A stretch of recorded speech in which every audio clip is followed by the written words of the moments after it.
Chapitre 22. Harcourtois.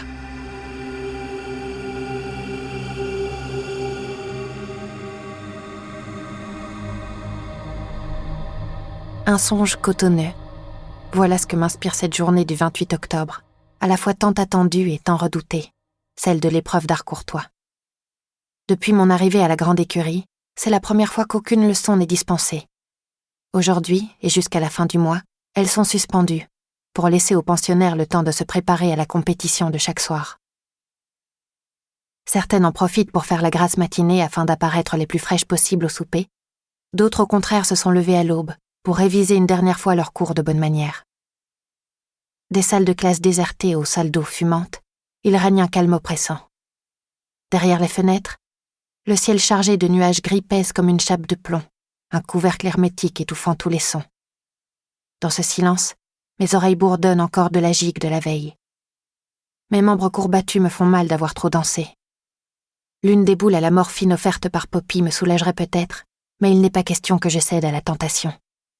J'ai prévu un autre usage pour ce remède. Il ne va pas m'aider à apaiser mes crampes, mais à évincer mes rivales. Prétextant une sieste derrière les rideaux de mon lit à baldaquin, je passe l'après-midi à râper les boules de gomme à l'aide d'un couteau dérobé au déjeuner. 30 doses de morphine au total, réduites en une fine poudre blanche que je glisse dans le sachet de soie. Évite de boire le café que les servantes apporteront tout à l'heure pour la collation, dis-je à Naoko en fin d'après-midi, tandis qu'elle me coiffe dans la salle d'eau en prévision du souper. Elle me jette un coup d'œil dans le miroir, au-dessus de la magnifique coiffure qu'elle a réalisée. Un chignon argenté, orné d'une parure de soie blanche en forme de lotus, spécialement confectionnée pour moi. Une grande fleur artificielle pour faire ressortir par contraste la finesse naturelle de ton visage. C'est un truc de geisha, m'a-t-elle expliqué, avec le goût exquis qui la caractérise. Ne te fais pas de soucis pour moi, me dit-elle tout en ajustant la parure. De toute façon, je dors peu. La stimulation du café n'y changera rien.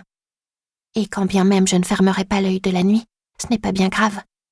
Je n'ai pas la même pression que les autres pour être en forme, vu que je ne concours pas à la gorgée du roi. Je me retourne sur le tabouret et saisis son poignet pour l'obliger à m'écouter attentivement. Ce café n'aura rien d'un stimulant, je te le garantis, lui dis-je. Tu risquerais au contraire de piquer du nez dans ton assiette en plein souper. Concurrente ou pas, ce serait très mal vu. Les yeux noirs de Naoko s'écarquillent sous sa frange. Tu vas l'empoisonner ? Non. Enfin, pas vraiment. Je tiens juste à m'assurer que je ferai partie des candidates retenues par Madame Étiquette à la fin de la soirée. La plupart des filles sont plus habiles à table que moi, c'est un fait. À moins qu'elles ne soient pas en pleine possession de leurs moyens, si tu vois ce que je veux dire. Au fond de moi, j'aimerais arracher à Naoko une absolution. Mais elle recommence à me brosser les cheveux sans un mot, ses lèvres carmin scellées pour garder mon secret, sans pour autant approuver ma démarche. « Toinette, c'est toi ?» dis-je au moment où la jeune servante arrive au bout du couloir, poussant un chariot à 3 étages chargé de victuailles. Son visage s'illumine, faisant pétiller ses taches de rousseur. Elle ne se doute pas que je guette son arrivée depuis une demi-heure dans ma robe de soie gris perle, feignant de tomber sur elle par hasard. « Oui, c'est moi, mademoiselle Diane », dit-elle joyeusement. « Je viens apporter la collation au dortoir. »« Miam, tout ça m'a l'air succulent !» je m'exclame en lorgnant le chariot où sont disposées de délicates verrines, des sablés poudrés, des tartes aux fruits confits et 2 grandes cafetières fumantes. J'ai eu de la chance de tomber sur toi en me dégourdissant les jambes dans les couloirs. Je vais pouvoir choisir l'encas que je préfère avant que les lionnes du dortoir se ruent dessus. « Mais bien sûr, mademoiselle !» s'exclame Toinette, encore débordante de reconnaissance pour mon intervention en sa faveur, l'autre soir en cours d'art vampirique. « Qu'est-ce qui vous ferait plaisir ?» Je fais mine d'hésiter, alors qu'en réalité je cherche le mets le plus inaccessible. « Ce gâteau de Savoie là au fond sur le plateau du bas, j'en voudrais bien une part. » Toinette se plie en 2 pour trancher la pâtisserie. Je profite de ce qu'elle est baissée pour soulever le couvercle de l'une des cafetières et y verser tout mon sachet de poudre de morphine. Seule la moitié des pensionnaires seront intoxiqués, mais au moins il y aura la dose. « Voilà pour vous », dit Toinette en se redressant. Elle me tend une assiette en porcelaine, sur laquelle elle a élégamment couché une généreuse tranche de gâteau au cœur doré et moelleux. « J'espère sincèrement que vous serez prise pour la gorgée du roi », me glisse-t-elle. « Vous êtes une belle âme. Tout le contraire de Lucrèce. » Ses joues pâles s'empourprent de cette impudence venue du cœur. Elle bafouille une excuse et s'esquive avec son chariot. Je sens mes propres joues s'enflammer de honte dès qu'elle a le dos tourné. Moi, une belle âme, alors que j'utilise cette innocente pour parvenir à mes fins. Et si elle se faisait prendre et accuser d'intoxication collective? Je mobilise toute ma volonté pour me convaincre que ça n'arrivera pas, que moi-même je suis prête à mourir pour tuer le tyran, que le triomphe de la liberté mérite qu'on court de tels risques. N'est-ce pas? À peine 9 coups ont-ils sonné au clocher de Versailles que Madame Thérèse déboule dans le dortoir, à pas chassé, sa robe à falbala étant équipée d'un panier si large que ses hanches postiches ne passent pas les portes de face. « Dépêchez-vous » s'exclame-t-elle. « Les invités sont déjà arrivés. » Les demoiselles, maquillées, poudrées et frisées au fer, s'engouffrent dans les couloirs jusqu'au grand escalier. Du coin de l'œil, je guette les bâillements de certaines, la manière dont d'autres semblent traîner des pieds. La morphine est en train de faire son effet. Un souffle d'air froid me frappe le visage lorsque je pénètre dans la salle de gala, en dépit du feu flambant dans l'âtre. De longues tables ont été arrangées pour former un gigantesque coude nappé de lin blanc, où rutiles des couverts en or spécialement sortis pour l'occasion. Le tout est surmonté de grands vases peints de papillons de nuit, garnis de pâles chrysanthèmes. Une trentaine de courtisans sont déjà assis, occupant une chaise sur deux, afin de laisser les pensionnaires se mêler à eux. Ces hommes et ces femmes arborent des tenues somptueuses, mais ce sont leurs souliers qui attirent aussitôt mon regard. La moitié des invités ont des talons rouges. Je n'ai jamais été en présence de tant de vampires à la fois, ce qui explique le frisson qui m'a saisi à mon entrée dans la salle. « Chers convives, bienvenue à la grande écurie !» s'exclame Barvock, arrivant de sa démarche raide par la porte opposée, suivi des garçons en perruquet. Ce soir, le général hongrois a sorti le grand jeu.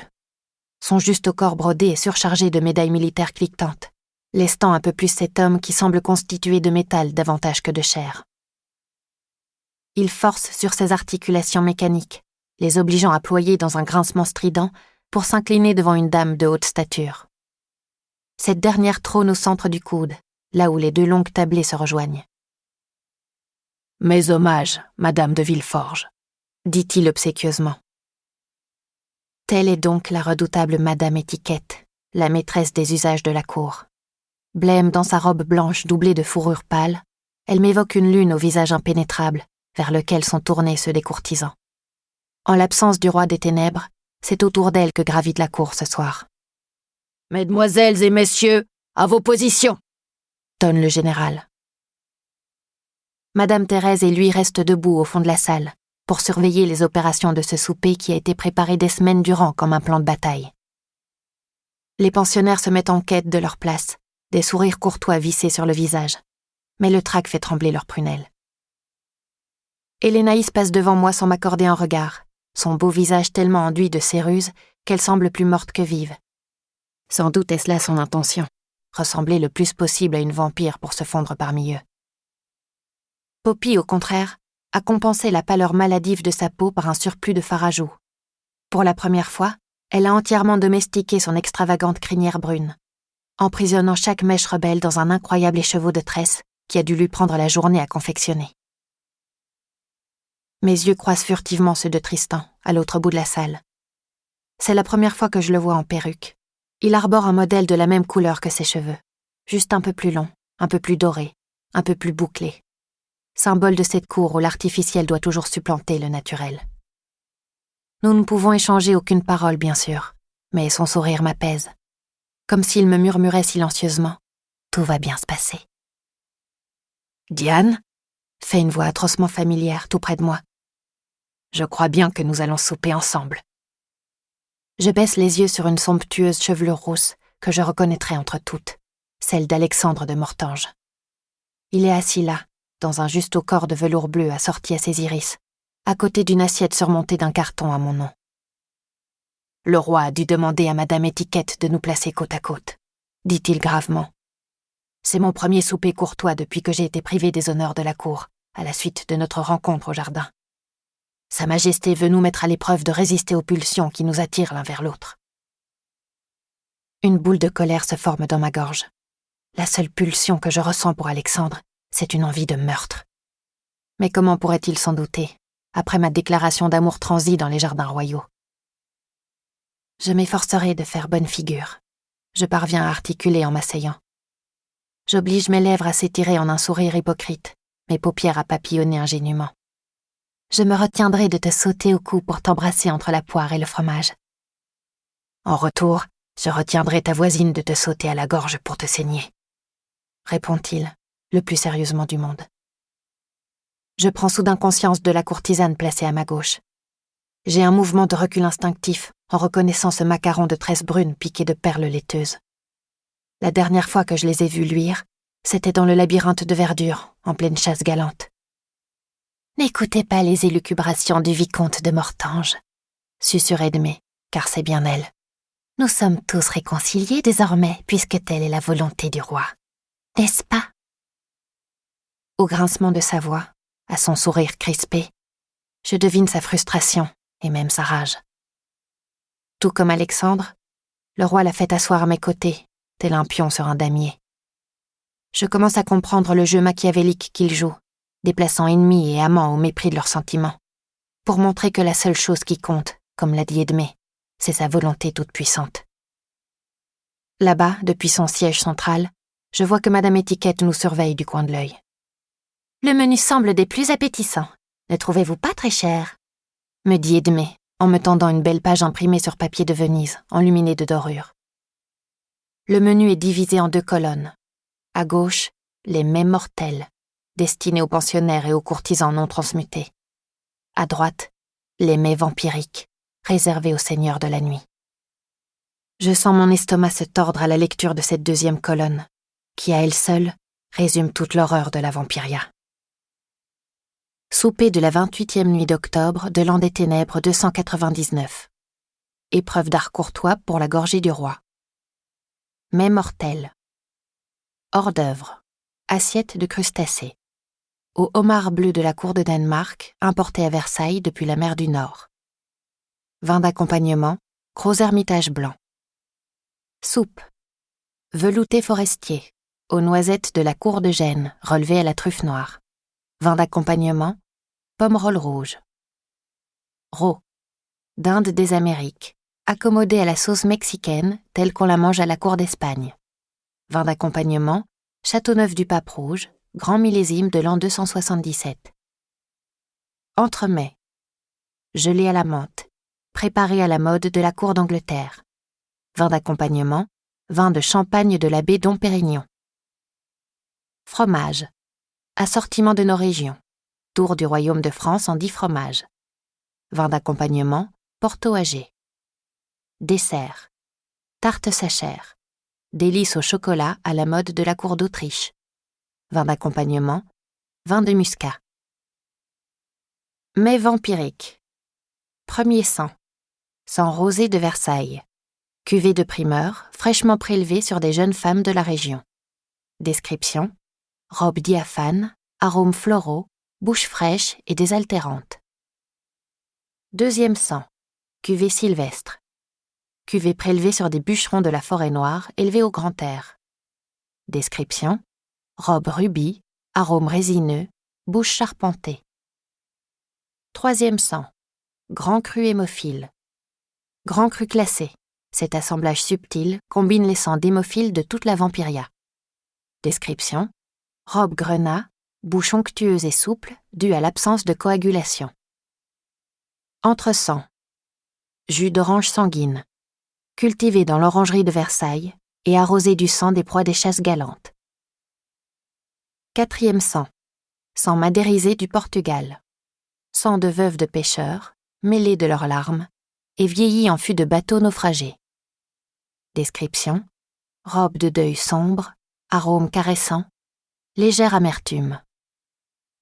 Dernier sang, liqueur douceâtre des nonnes de Brive. Spécialité des nonnes de l'hospice de Brive-la-Gaillarde, à partir de patients diabétiques gavés aux sucreries. Description, sang sirupeux aux notes gourmandes de miel et de nougatine. « Le roi nous gâte !» dit Edmé, m'arrachant à la contemplation morbide du menu. « Il nous offre un tour géographique des spécialités de la vampiria. J'adore voyager à table, pas vous ?» Je vois qu'elle se délecte de mon trouble, mais je m'efforce de ravaler ma répugnance. Ce soir, le moindre faux pas, la moindre grimace de dégoût, peut me coûter ma place à la gorgée du roi. « C'est mon plus grand plaisir à moi aussi », je réponds à la vampire. Je regrette seulement de ne pouvoir goûter que les mets de la colonne de gauche. J'espère qu'une nuit, j'aurai l'honneur d'être transmutée afin de pouvoir moi aussi déguster ceux de la colonne de droite. Ce mensonge me brûle les lèvres, mais c'est exactement ce qu'Edmé a envie d'entendre. Que j'aspire à être comme elle.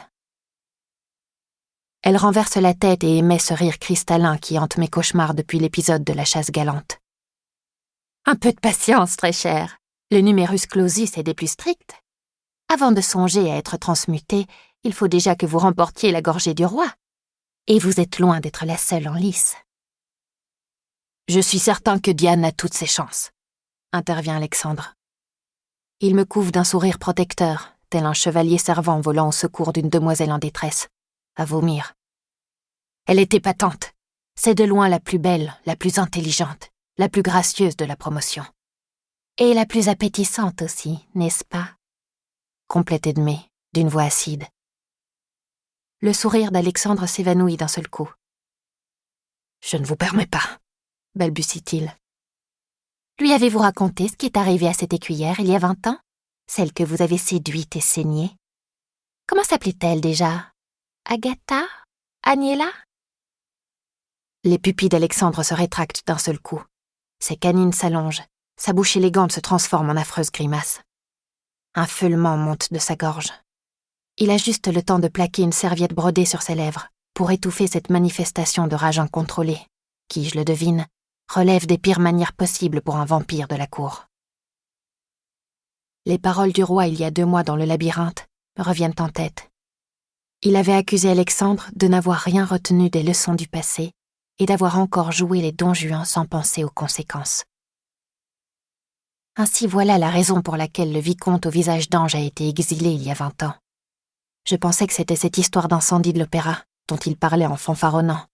Mais il y a pire. Il a assassiné une jeune fille comme moi, à peine sortie de la grande écurie. Mon amour pour Annetta était pur, balbutie Alexandre, les lèvres encore tremblantes de colère. C'est la passion qui nous a consumés. La passion a bon dos, rétorque Edmé. Elle calcine toutes les mortelles qui ont le malheur de vous charmer. Et la liste est longue. Mais ces feux vous épargnent toujours miraculeusement. Chaque fois, vous vous en sortez indemne, prêt à recommencer. Alexandre me jette un regard éperdu. Ce soi-disant éternel adolescent, qui prend des poses de grand romantique, est incapable d'aimer vraiment. Il ne sait que posséder et détruire. Ses idylles sont des toccades condamnées à se terminer dans le sang. Et moi qui lui ai manifesté de faux signes d'affection pour sauver ma peau dans les jardins royaux, j'ai donné naissance à une nouvelle obsession. « Ce n'est pas ce que tu crois, Diane », murmure-t-il mortifié. « Je te raconterai tout après le souper, je te le jure, mais pas à table. »